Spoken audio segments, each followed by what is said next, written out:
Welcome to the sinister side.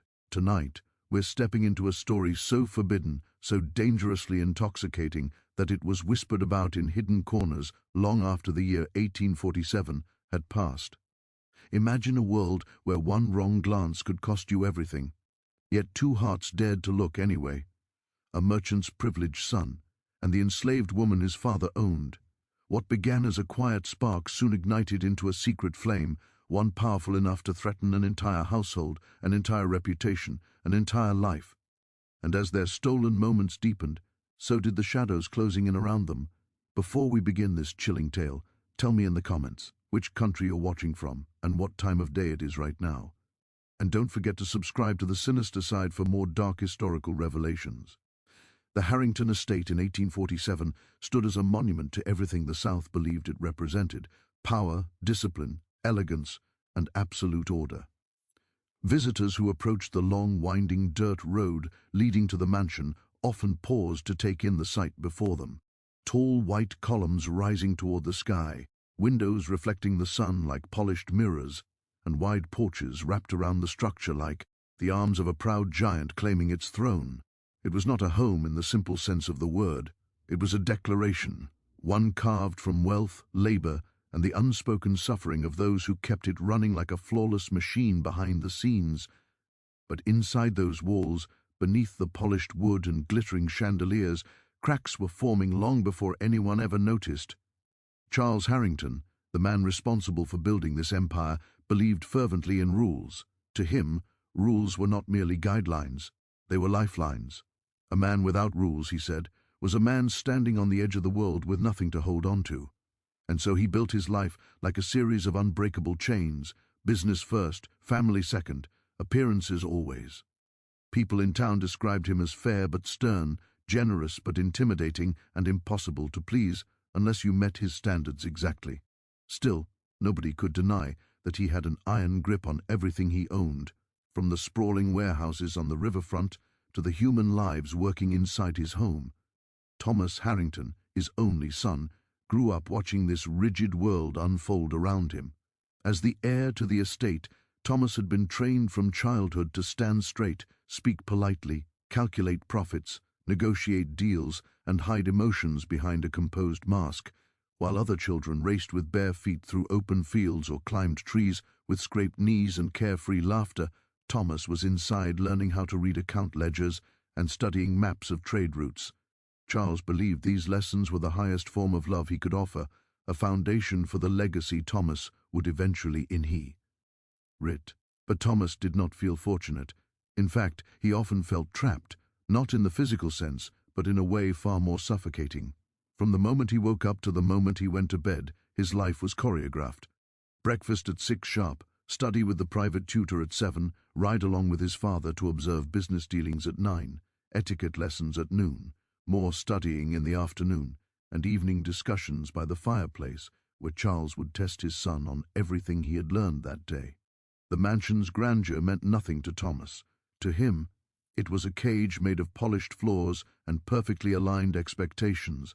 The only place he ever felt remotely free was in the far back of the estate, near the oak trees where the forest began. There, the air felt different, lighter. He used to sneak out during breaks to breathe, think, or simply exist without his father's vigilant gaze, tracking his every movement. Yet even in these stolen moments, he never truly escaped the constant reminder of who he was supposed to be. The Harrington name followed him like a shadow. The household staff maintained the estate with silent precision. The enslaved workers, most of them born into the system, moved quietly through the halls, carrying trays, preparing meals, ironing clothes, tending to the grounds, and performing countless invisible tasks. They learned early on that invisibility was their shield. The less noticed you were, the safer your life remained. Thomas had been raised to view them as part of the environment, never to engage in conversations beyond instructions. Maintain distance, Charles always said.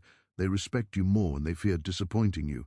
But Thomas had never been comfortable with the hierarchy, even as a boy. Something about it gnawed at him. When he was younger, he had once given a young enslaved child a toy horse carved from wood.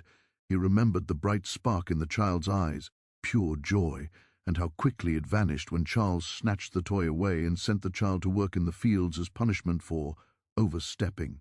That night, Thomas overheard his father telling one of the overseers, "If you let them think they are close to you, they will forget their place." Thomas didn't sleep that night. He never forgot the sound of the whip the next morning either. By the time Thomas turned 19 in 1847, he had learned to bury every instinct that made him question the world around him. He walked with straight shoulders, spoke with a calm voice, and pretended the order of things made sense. But deep within him something restless lived, something that felt at odds with every rule his father carved into him. And then came Eliza. She arrived at the Harrington estate earlier that year, sent from a distant relative's property after a series of trades and business consolidations. Her presence didn't cause a ripple. In the household at first, slaves were transferred between plantations often enough that new faces came and went without ceremony. But Eliza wasn't like the others, not in demeanor, not in presence, not in the quiet way she carried herself. She possessed a calm that drew the eye without meaning to, a grace that suggested something delicate yet unyielding lived within her. She rarely spoke unless spoken to, and she moved with the fluidity of someone who knew that danger lived in every corner of her world. The first time Thomas saw her, she was cleaning the long hallway mirror at the base of the staircase. Sunlight streamed through the tall windows, scattering soft gold across the polished floors. Eliza paused for a moment, perhaps lost in thought, and her reflection shimmered faintly in the glass. Something about the image, her solemn expression, the quiet intelligence in her eyes, the way she seemed almost weightless, felt out of place in a house built on cold precision. Thomas couldn't explain it, but he found himself lingering longer than he should have. He wasn't staring at her beauty alone, though she was undeniably beautiful. It was something else, something deep beneath the surface, an aura, a story, a silent spark that made her stand apart from the other enslaved workers who had long since learned to fold themselves inward. He quickly looked away before she could notice. That was the first rule he remembered: never draw unnecessary attention to them. But that small moment stayed with him longer than he liked to admit. Over the next few weeks, Eliza worked quietly and efficiently, assigned mostly to indoor tasks, laundry, cleaning, and serving guests during gatherings. Charles believed indoor slaves represented the face of the household, so he selected them carefully. Eliza fit his criteria without question: obedient, discreet, composed, but Thomas sensed more beneath the surface. Every time he caught a brief glimpse of her, passing in the hallway, arranging books in the library, carrying baskets across the courtyard, he felt that same inexplicable pull. He told himself it was nothing more than curiosity. After all, he barely knew her. They had spoken perhaps once, exchanging simple greetings, but curiosity often plants seeds that grow silently, slowly, and irreversibly. One evening in early spring, the mansion buzzed with activity in preparation for a gathering of businessmen and political figures. Charles believed in networking the way other men believed in religion, and these events were his sacred rituals. The house had to be flawless, every candle lit, every surface polished, every servant positioned perfectly. Thomas hated these nights. He hated the false smiles, the forced conversations, the way men talked loudly about profits while ignoring the people who made those profits possible. To escape the noise, he stepped out to the side veranda where the night air offered a small breath of freedom.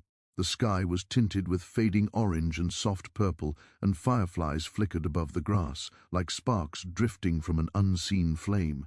Thomas leaned against the railing, letting the cool breeze settle his mind. And then he heard something, a voice, soft, delicate, almost mournful. Someone was humming a melody he didn't recognize, but the sound held so much emotion that it felt like a story woven into music. He followed the sound around the corner, past the veranda steps, toward the courtyard where lanterns cast faint circles of light on the stone path. There she was, Eliza, standing near the old stone well, her back turned to him, her head slightly bowed as she worked. Her voice barely rose above a whisper, but it carried through the quiet like a fragile ribbon floating on the wind. The melody was sad, haunted, and somehow familiar in the way certain emotions are familiar even without memory. Thomas froze. He didn't want to interrupt her. He didn't even want to breathe too loudly. It felt like witnessing a moment he was never meant to see, something private, something born from a world he didn't understand. But Eliza, sensing movement behind her, stopped immediately. The humming ceased, and she straightened her posture, readying herself for reprimand. When she turned to face him, her eyes widened slightly, not in fear, but in caution. "I'm sorry," Thomas said quickly, lifting a hand in a gesture of reassurance. "I didn't mean to startle you." His voice was gentle, softer than his father's, softer than any voice Eliza was accustomed to hearing from someone of his status. She lowered her gaze, uncertain how to respond. Slave etiquette dictated silence, distance, obedience, but this, an apology from the master's son, broke the expected order of things. "You didn't do anything wrong," Thomas added, noticing how tense she had become. "You don't have to be afraid." She remained quiet, though the stiffness in her shoulders eased slightly. The lantern light illuminated her face, revealing just how young she truly was, no older than Thomas, perhaps even younger. There was strength in her features, but also exhaustion, the kind worn by someone who had seen far more than her years should have allowed. Thomas didn't know why he felt compelled to stay, but he did. Something about the moment felt weighted, meaningful, like the first domino tipping in a line he didn't yet see. He thought of asking about the song, about where she learned it, but he knew any question might put her on edge or get her in trouble if overheard, so he simply nodded, offered a small, genuine smile, a smile not of superiority but of shared existence, and stepped back. "Good night," he said softly. For a second, she looked up just long enough to meet his eyes. It was brief, almost hesitant, but in that single glance G shifted, something delicate yet irreversible. Thomas didn't fully understand it then. She didn't either. But fate often begins quietly, with the softest moments, the smallest gestures, the simplest words. As he walked away, he felt a tug inside him that he couldn't explain. Something had changed, something had awakened, and somewhere deep in the quiet corners of the Harrington estate, where air carried the weight of secrets and lives intertwined by force rather than choice, the first spark of a forbidden story had just been lit. Thomas Harrington never forgot the night he heard Eliza's humming in the courtyard. In the days that followed, the sound replayed in his mind with a stubborn persistence he did not understand. It wasn't just the melody, it was the feeling it carried, a quiet kind of sorrow, as if the music had been stitched together from pieces of a life heavy with memories she could never voice aloud. He found himself listening for it in the evenings, wandering the edges of the courtyard when he should have been preparing account summaries for his father or reviewing inventory ledgers. But he never heard the tune again. Eliza, perhaps startled by the unexpected encounter, avoided humming in open spaces. She moved with even more caution than before, her steps careful, her eyes lowered, her presence quieter than a whisper. Thomas noticed, though he pretended not to.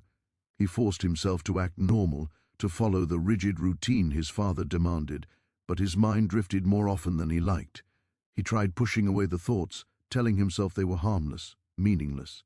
But curiosity can be as relentless as a tide. It keeps coming back, wearing down every excuse put in its path. One afternoon, after a long morning spent reviewing shipment documents, Thomas stepped into the hallway to clear his mind. The air was warm and carried the faint scent of lavender from the gardens. As he approached the main staircase, he spotted a small commotion near the bottom, nothing loud, but enough to catch his attention. An older enslaved woman was speaking in a stern whisper, her voice sharp with frustration. Eliza stood before her, head bowed, hands clasped tightly behind her back. A broken ceramic pitcher lay on the floor, shards glittering like tiny knives against the polished wood. The older woman sighed heavily and muttered, "You must be more careful, child. The master's temper is short these days." Eliza nodded, her voice too soft to hear as she offered an apology. Thomas paused on the stairs for a moment, watching the interaction with a tightness in his chest he didn't expect. He hated how fearful Eliza looked, not terrified, but bracing herself for a punishment she had learned to anticipate. Before the woman could speak again, Thomas descended the last few steps. "What happened?" he asked, keeping his tone calm. Both women froze. The older Anne immediately lowered her gaze. "My apologies, sir," she said. "It was just a small accident. It won't happen again." Thomas glanced at the pieces on the floor. He could see it was an honest mistake. The pitcher was old, probably cracked already. It looked like something that might have broken under the lightest pressure. "It's fine," he said gently. "I'll let my father know it wasn't anyone's fault." The older woman nodded gratefully, relieved, and hurried to fetch a broom. Eliza remained still, quiet, eyes fixed on the ground as if afraid to move without permission. Thomas hesitated. A dozen unspoken rules pressed against him, reminding him of the lines he was expected not to cross. But something inside him refused to let the moment pass. "It wasn't your fault," he said to her quietly. Eliza glanced up, but only for an instant. "Thank you, sir," she murmured. He wanted to say more, to ask if she was all right, to assure her she wasn't in danger, but footsteps approached from the dining room, and he stepped back quickly, pretending he had only been passing through. Eliza hurried after the older woman, leaving Thomas alone with the lingering sense that he had just done something dangerous, even if it seemed harmless on the surface. From that day on, he began noticing Eliza more often, not intentionally, at least not at first. She floated around the house like a soft shadow, always present but never intrusive. He watched her dusting shelves in the library, polishing silver in the dining room, carrying baskets of laundry across the hall, but what struck him most was her silence. She performed every task with the precision expected of her, but her movements carried a sadness he couldn't ignore. And yet, every so often, he caught glimpses of something else, moments where her guard slipped, a faint smile when another servant whispered a joke, a quick flash of amusement when a sudden summer breeze lifted the edge of a tablecloth she was trying to secure, a softness in her eyes when she passed the window that overlooked the fields, as though she were remembering something distant, something lost. Those fleeting pieces of her humanity startled Thomas. He had been taught his whole life to view slaves as labor, not people with dreams or inner worlds. But Eliza shattered that belief in silence, without effort, simply by being human in ways he had been conditioned not to notice. The turning point came on a particularly humid afternoon, when Thomas escaped his father's office to take a walk through the gardens. He often sought refuge there. The flowers didn't judge him, the vines didn't question him, and the breeze didn't expect him to uphold the Harrington legacy. As he walked among the roses, he spotted Eliza near the water barrels, pulling down a heavy pail. The fabric of her dress clung to her back from the heat, and he could tell she was struggling wit. "Wait." Before he could stop himself, he approached. "Let me help." Eliza gasped softly and nearly dropped the handle. "No, sir, please, I can manage." "You don't have to," he insisted. "It's too heavy for one person." She shook her head quickly, panic flickering in her eyes. "If someone sees you helping me—" Thomas understood. Appearances, always appearances, even a simple act of kindness could be twisted into a scandal by the wrong witness. He looked around. No one was nearby. The air was still, heavy, silent. "Just step back," he said gently. "I'll lift it. You can carry the smaller bucket." Reluctantly, she nodded. Together they moved the water into the smaller containers, working quietly, efficiently. A few stray drops splashed onto his shirt, but he didn't care. Eliza seemed tense at first, but gradually the fear in her expression eased. When they finished, she whispered, "Thank you." Thomas felt something warm stir in his chest. It wasn't romantic, not yet. It was concern, empathy, the kind of feeling he was rarely allowed to express. "You're welcome," he replied. "Really?" Eliza hesitated, then asked softly, "Why are you kind to me?" The question caught him off guard. He blinked, searching for an answer he didn't fully understand. "Because you deserve it," he said finally. The way she looked at him then, confused, touched, wary, felt like a small doorway had opened between them, one neither had intended to create. But everything changed on the night of the thunderstorm. The sky cracked open with lightning that shook the windows, and rain hammered the roof like fists demanding entry. It was late, far past the hour when the servants should have retired to their quarters, but the storm had caused the kitchen pantry to flood. Several enslaved workers rushed around trying to salvage the supplies, gathering sacks of flour and crates of vegetables before the rising water ruined everything. Thomas, unable to sleep, wandered down to help. He claimed curiosity, but the truth was that storms always unsettled him. They reminded him of arguments between his parents when he was young, sharp, loud, unpredictable. He entered the pantry quietly, ready to lend a hand, but froze when he saw Eliza struggling to drag a heavy crate to higher ground. Her dress was soaked from the waist down, clinging to her legs like a second skin. Strands of hair escaped her braid, sticking to her face. The lantern beside her flickered wildly, throwing shifting shadows across the room. Without thinking, he stepped forward. "Eliza, let me take that." She startled again. "Sir, you shouldn't be here. Your father—" "I don't care what my father thinks right now," Thomas said, grabbing the crate from her. "You'll hurt yourself." She looked torn between relief and fear. The storm raged outside, shaking the walls. Thunder boomed so loudly it drowned out everything except the pounding of their hearts. They worked side by side, moving crates, securing shelves and pushing water away from the remaining supplies. The air was thick with heat and tension, the lantern casting warm light over their faces. Every time their hands brushed, a jolt ran through Thomas like a spark leaping from hidden wires. Eliza flinched each time, not because she recoiled from him, but because she didn't know how to navigate a world where someone like him could show her gentleness. When the last crate was lifted to safety, Eliza leaned against the wall, breathing hard. Rain drummed outside in relentless waves. Her eyes, wide and shining in the lantern's glow, met his. "You shouldn't risk this," she whispered. "If your father finds out—" Thomas stepped closer, not enough to frighten her, but enough to show sincerity. "You're not doing anything wrong. You're just trying to work. And I don't want you to suffer alone." Eliza swallowed, her voice trembling slightly. "No one's ever said something like that to me before." Lightning flashed, illuminating the room in stark white. For a heartbeat, Thomas saw her clearly. Every contour of her face, every shadow in her eyes, every emotion she tried to hide. He said softly, "Maybe they should have." Silence stretched between, fragile and electric. Another rumble of thunder broke it, and Eliza looked away. "This is dangerous," she murmured. "You shouldn't be here with me. People talk, and talk spreads fast." "I know," Thomas admitted, "but I find myself here anyway." Eliza looked at him, and this time she didn't look away as quickly. There was something in her gaze, not acceptance, not yet, but a flicker of trust, a tiny, trembling spark. "Good night, Eliza," he whispered. "Good night, sir," she replied, though her voice was barely audible. When Thomas left the room, drenched in storm sounds and racing thoughts, he didn't realize that the line between them had already shifted. He didn't know that this moment, simple, quiet, unplanned, would become the first thread in a dangerous tapestry of emotion. He didn't know that from this night forward, his steps would gravitate toward her, even when he tried to avoid it. He didn't know that fate had just opened a door, and neither of them would be able to close it again. In the days after the storm, something unspoken hung in the air between Thomas and Eliza, something delicate, something that hummed beneath the surface of every glance, every breath, every quiet moment they happened to share in the same room. Neither of them acknowledged it directly.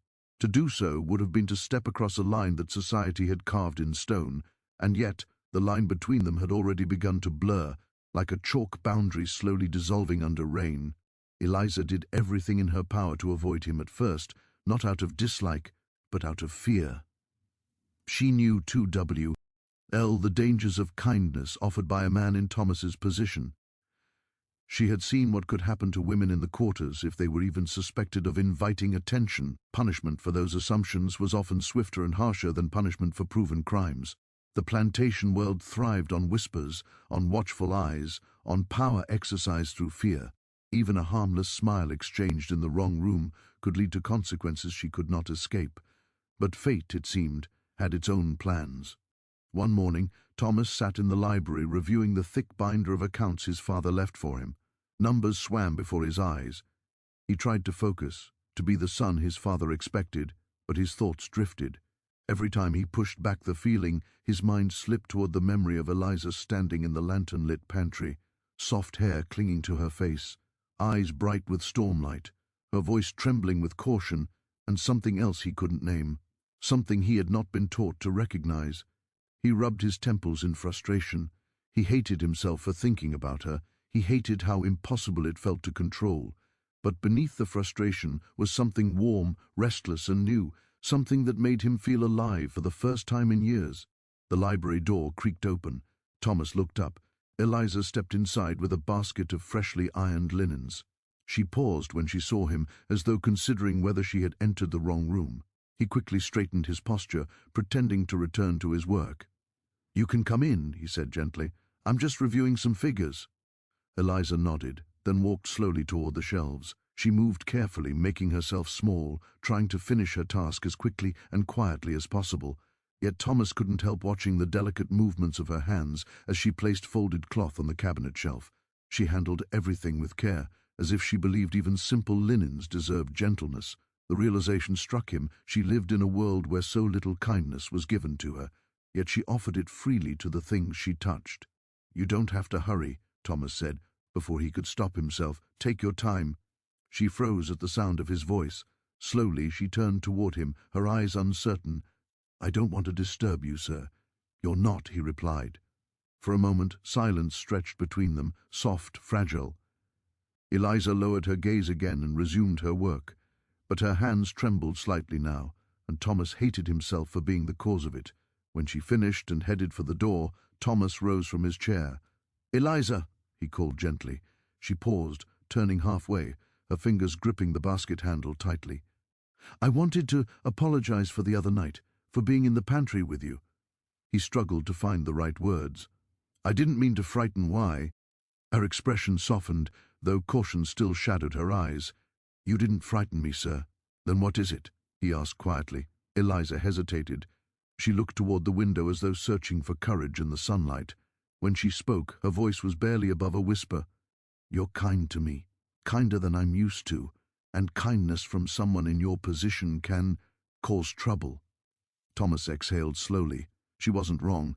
Kindness from a master to a slave was rarely seen as innocent. It was seen as temptation, as impropriety, as danger. "I understand," he said softly. "I'll be careful."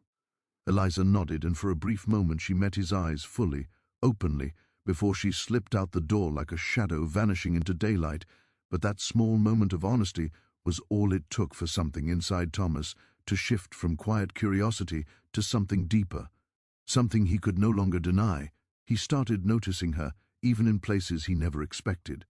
While walking through the dining hall, he saw her arranging silverware with graceful precision. While inspecting the porch repairs, he saw her hanging linens to dry in the sunlight, the wind catching the delicate strands of her hair. During evening hours, when the corridor was quietly lit by oil lamps, he spotted her carrying folded towels toward the guest rooms, and each time he found himself slowing his steps without meaning to. One afternoon, when the summer heat turned the house into a warm cocoon, Thomas stepped outside to escape the suffocating air. The sun hung low, casting amber light across the fields. As he made his way toward the old oak behind the stables, a place he often went to think, he stopped in his tracks. Eliza was there, not working, not carrying books or baskets, not serving or cleaning, but simply standing beneath the wide-spreading branches. She was alone, staring at the horizon where the sky dipped into the line of distant pines.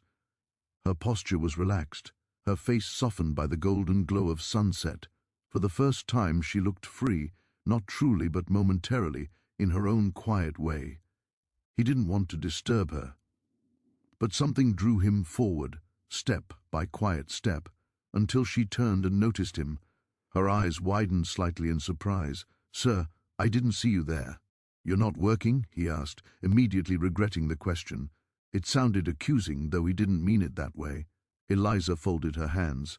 "I finished my tasks early. I was given a few minutes before supper needs to be prepared." "Oh," he said, relieved. "I'm not here to question you." She relaxed slightly. Thomas hesitated, then stepped closer. "Do you come here often?" Eliza nodded. "Sometimes, when I need to breathe." The simplicity of her answer hit him hard. How long had it been since he felt free to breathe? How long had he been living under the weight of expectations to hear? Fee for his shoulders? Maybe they weren't so different after all. Not in spirit, at least. "May I stay?" he asked gently. Eliza's brows lifted in confusion. "With me? If that's all right." She looked away, thinking. It was dangerous. Everything between them was dangerous. But after a long pause, she gave a small nod. They stood side by side under the oak tree as warm wind rustled the leaves above them. The silence between them wasn't heavy now. It felt strangely comfortable, like two people sharing a secret without speaking it aloud. Thomas said quietly, "I heard you humming again yesterday." Eliza's eyes widened. "I didn't think anyone was near." "I wasn't near," he admitted, "but I still heard you." She looked embarrassed. "It's a song my mother taught me, from when I was a child." "It's beautiful," he said. She smiled faintly. the smallest, softest smile he had ever seen from her. It was like watching a delicate flower unfold in slow motion. Thomas wanted to ask about her mother, about her past, about the parts of her life she carried silently, but he held back. He didn't want to push her, didn't want to pry open wounds she wasn't ready to reveal. Instead, he said, "You can sing whenever you want, at least around me." Her smile faded into something sad. "It's safer if I don't." He wanted to argue, but he knew she was right. They stood in silence again, watching sunset bleed into dusk. After a long moment, Eliza spoke. "Why are you being like this with me?" The question hung in the air, trembling. Thomas felt his heart hammer against his ribs. He didn't know how to answer. Part of him wanted to deny everything, to pretend he felt nothing, but the truth gnawed at him with stubborn persistence. "I don't know," he said honestly. "Maybe because when I'm around you, I don't feel like the person my father is trying to make me." Eliza blinked as though surprised by his vulnerability. "And what do you feel like instead?" she asked. "Like myself," he murmured. A soft wind passed between them, carrying the scent of summer grass. Eliza inhaled slowly, then whispered, "I don't want to cause you trouble." "You're not," Thomas said. "You could lose everything," she warned. "Your father, your future, your place in this world." Thomas swallowed. "If my place in this world requires me to pretend I don't see you, to pretend I don't feel—" He stopped, because the words scared him. They scared both of them. Eliza looked down, her voice trembling. "You mustn't say things like that." "Why?" "'Cause I don't know what to do with them," she whispered, "and I cannot afford to hope for things that won't ever be allowed." Her honesty pierced him like a blade made of sorrow and truth. "I won't hurt you," Thomas said softly. "I know," she whispered. "That's what makes this dangerous." For the first time, she allowed herself to look directly into his eyes, fully, openly, as if she were searching for the truth buried beneath his words. In that moment, the entire world seemed to pause. The breeze stilled, the birds fell silent. Even the fading sunlight seemed to hover between them, reluctant to move on. It was the kind of moment that, had either of them stepped into it fully, would have changed everything. But Eliza stepped back first.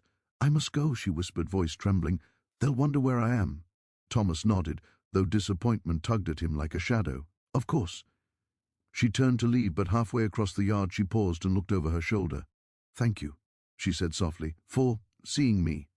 Then she walked away, the last rays of sunlight catching the hem of her dress like a whisper of gold. Thomas stood under the oak tree long after she was gone, staring at the path she had taken. His thoughts churned like a storm gathering on the horizon. He knew what was happening. He could feel it in the quickening of his pulse, in the way his breath caught at the sound of her footsteps, in the restless ache that woke him at night. He was falling in love with her, dangerously, irrevocably, silently. And somewhere deep inside him, in a place his father had never been able to reach, he knew that this love, this forbidden, impossible love, would change the course of his life forever. Whether it would save him or destroy them both remained a question he wasn't yet brave enough to face. The days that followed passed in a strange, trembling quiet, as if the entire household sensed that something had shifted, something fragile and dangerous that no one dared name aloud. For Samuel, every step through the merchant's grand home felt like walking across a frozen lake, thin, cracking, and uncertain. He could not shake the memory of Elena's trembling voice the night she confessed her fears, nor the way she had clung to him in the dark, as if the shadows in the corners were listening. He knew she was not wrong. Something in the air had changed. The overseer walked with heavier steps. The merchant's eyes lingered with sharper suspicion, and the servants whispered behind closed doors as though frightened of their own words. But amid all this tension, buried beneath the fear, was the pulse of something stronger. Samuel's love for Elena, a love that now refused to quiet itself. Every morning, he found himself drawn to the back corridors where she worked, pretending to need something trivial only to catch a glimpse of her.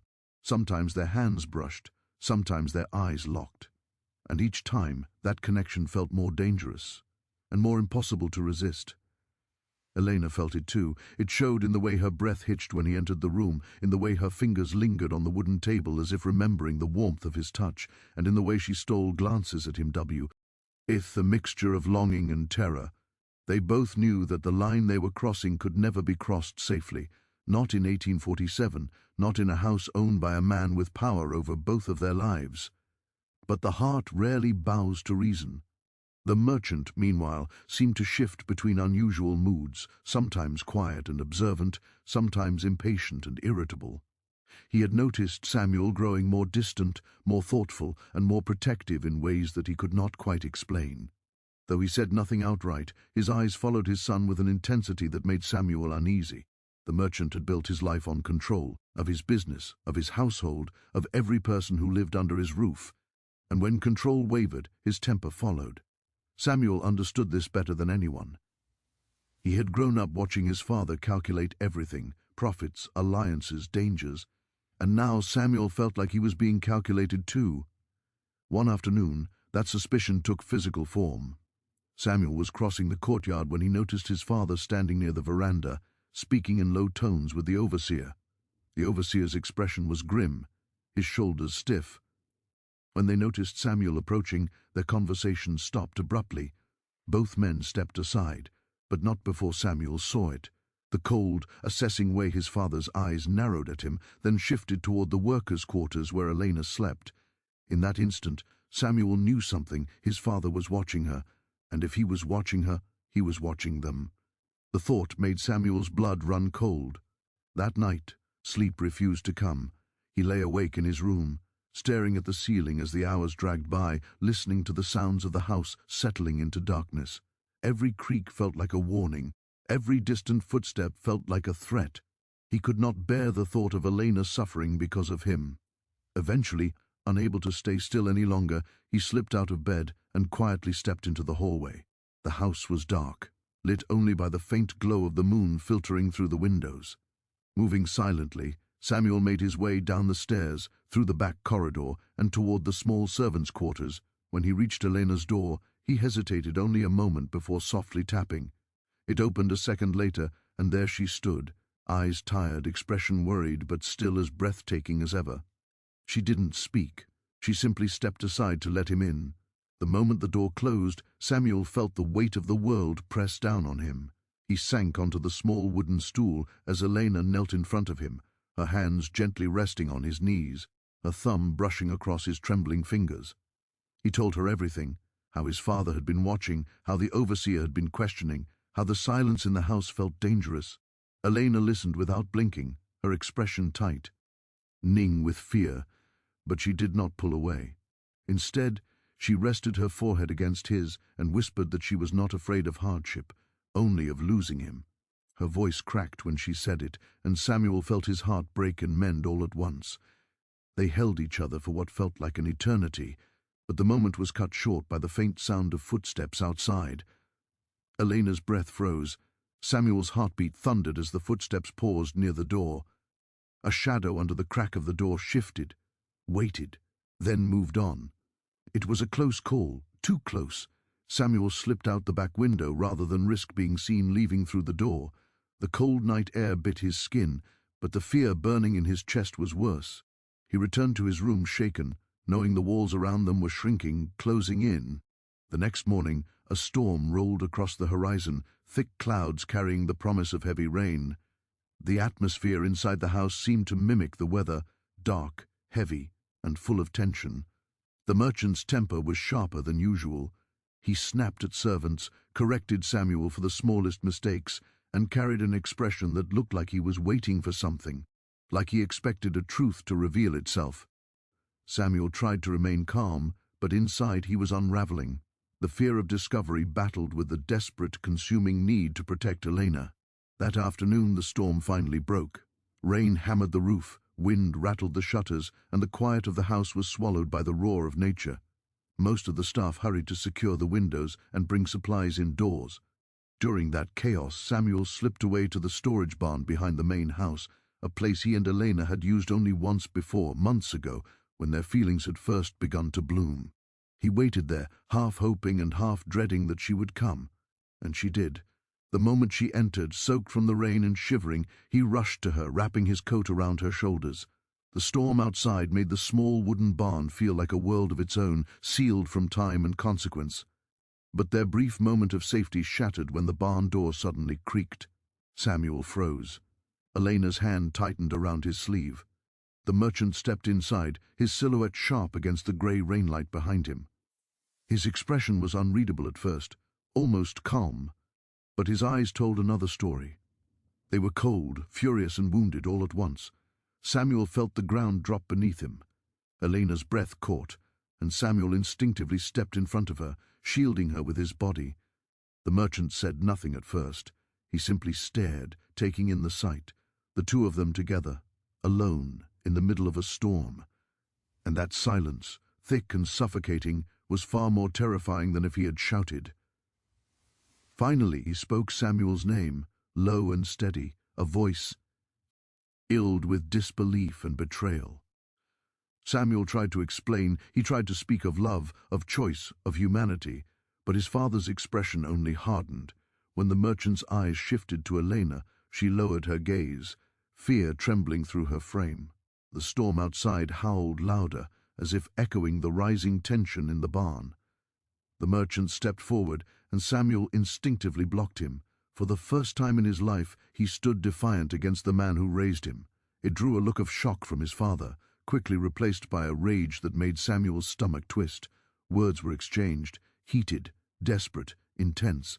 Samuel told his father he would not abandon Elena. The merchant told him he was throwing away his future, his inheritance, his reputation. Samuel insisted that none of those things mattered if he had to live in a world where Elena suffered.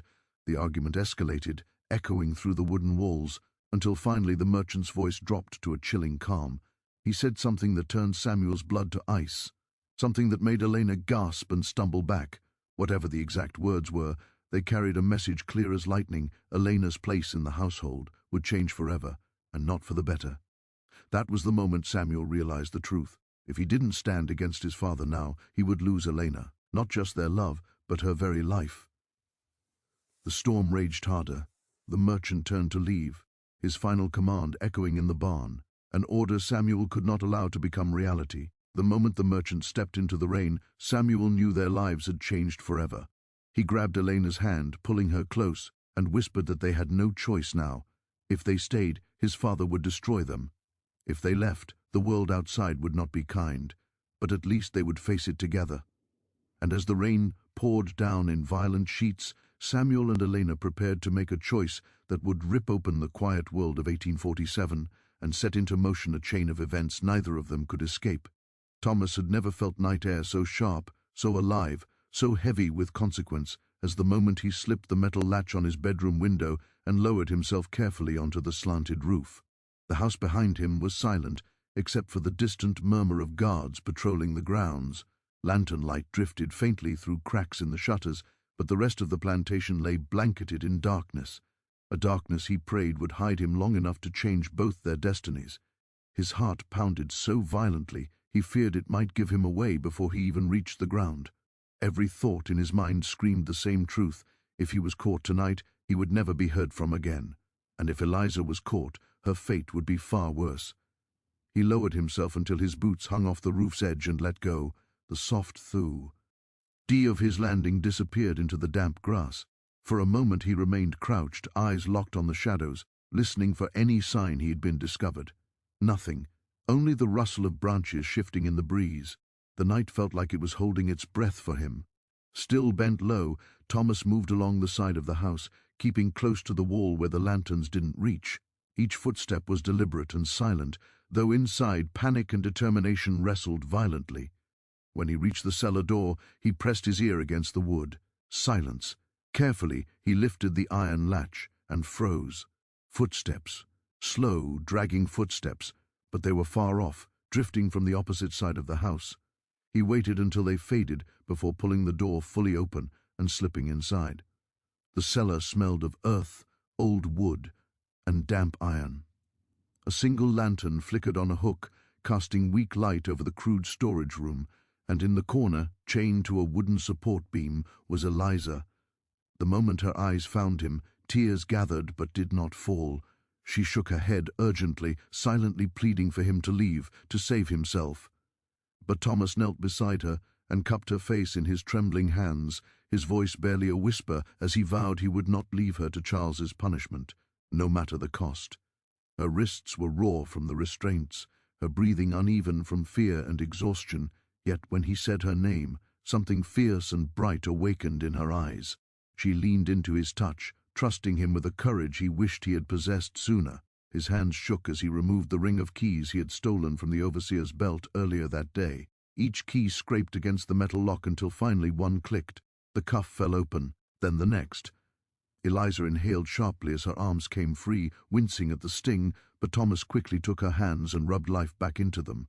She whispered his name with such fragile relief that he nearly broke apart then and there. But there was no time. Not tonight. He wrapped a cloak around her shoulders, pulled the lantern off its hook, and led her toward the steps. The cellar door creaked painfully as they pushed it open. The wind outside was colder than before, carrying the smell of river water and the distant storm forming somewhere beyond the tree line. He paused long enough to scan the dark fields. No torches, no shouts, no one yet aware that he was no longer locked in his room and that she was no longer a prisoner in his father's cellar. They slipped into the shadows, moving quickly toward the edge of the property. Eliza stumbled twice, her legs stiff from hours in the cellar, but Thomas steadied her each time, whispering encouragement, whispering love, whispering hope. He barely believed in himself. The world felt too quiet, too tense, as if something unseen stalked them through the tea. Reese. The moonlight barely reached the ground, but Thomas navigated with memory and instinct, guiding her through the path he had planned the moment he resolved to free her. The forest loomed ahead, a dark mass that offered both danger and sanctuary. Beyond those trees lay the river, and at the river waited the small trading boat whose captain owed Thomas a favor he never thought he'd call upon. If they reached it by sunrise, they would have a chance, not a guarantee, not a promise, but a chance to disappear into the world as two free people bound by love, not by chains. But every step toward that river felt like a step onto thin ice.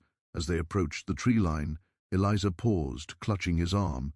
She turned back toward the sprawling house just visible through the darkness. Her eyes were wide with fear, not for herself but for him. She whispered that she didn't want him to lose his life for hers. He pressed his forehead to hers and told her that his life had stopped belonging to him the day he realized he would rather die for her than live without her. Her breath trembled, but she didn't speak again. She simply squeezed his hand and let him lead her into the forest. Branches snapped under their feet despite their efforts to move quietly. The deeper they went, the denser the trees became, swallowing them from the world behind them. Thomas tried to track their progress by the faint glint of the river through the gaps in the foliage, but it was slow, agonizing work. Every sound felt threatening: the hoot of an owl, the rustling leaves, the crack of a distant twig. Twice he stopped abruptly, thinking he heard voices, only to realize it was the wind pushing through the trees. But then, halfway down the sloping path, a new sound reached them. Horses, several of them, and moving fast. Eliza stiffened. Thomas pulled her into the thickest brush he could find, shielding her with his body as the distant glow of torches began flickering through the darkness behind them. His father had discovered his empty room. In daylight, a pair on foot would be visible from far away. They had minutes at best. The river finally revealed itself through the trees, wide and glittering with the promise of escape. The small trading boat was docked near the bend, swaying gently in the water. Thomas felt a fragile hope swell inside him. They were close, too close to turn back, too close to lose everything, now. But just as they broke through the final line of trees, Eliza froze. Thomas followed her gaze. On the opposite ridge, near the crest of the hill, torches reappeared, more than before, moving toward the river, fast. His father had realized the mistake. They were cutting them off from the banks. Eliza took a step back, panic threatening to break her. Thomas grabbed her face, pressing his forehead to hers once more, whispering that they had no choice but to run as if the world itself was falling apart behind them. And so they ran, down the slope through the last barrier of brush, toward the thin wooden dock that separated them from the water and freedom. But the shouts came almost immediately, harsh, furious, echoing through the forest with chilling clarity. "Thomas!" Eliza flinched. Thomas did not look back. If he did, he feared his courage would shatter. They reached the dock just as a figure on the hill lit a brighter torch, illuminating their silhouettes. The boat's captain, awakened by the commotion, shouted for them to hurry. Thomas lifted Eliza into the boat, the wood rocking violently beneath her as she fell into the captain's arms. At the moment Thomas placed one foot on the dock to board, a gunshot ripped through the air, shattering the stillness of dawn. Eliza screamed his name, whether the bullet struck him, whether he jumped into the boat, whether he fell into the river, whether they sailed away together into the rising sun, or whether the chase ended in blood. The truth was swallowed by the river's mist. Some say the lovers vanished into the current and survived under new names. Others whispered that Charles's shot found its mark, and some claim they both died that morning, holding on to each other until their last breath. No record confirms what happened. No grave marks their fate, just a story, retold in hushed voices across the South, of a love so desperate and defiant that it challenged the world around it. A love that became a legend, not because it ended happily, but because it refused to bow to fear, but because it refused to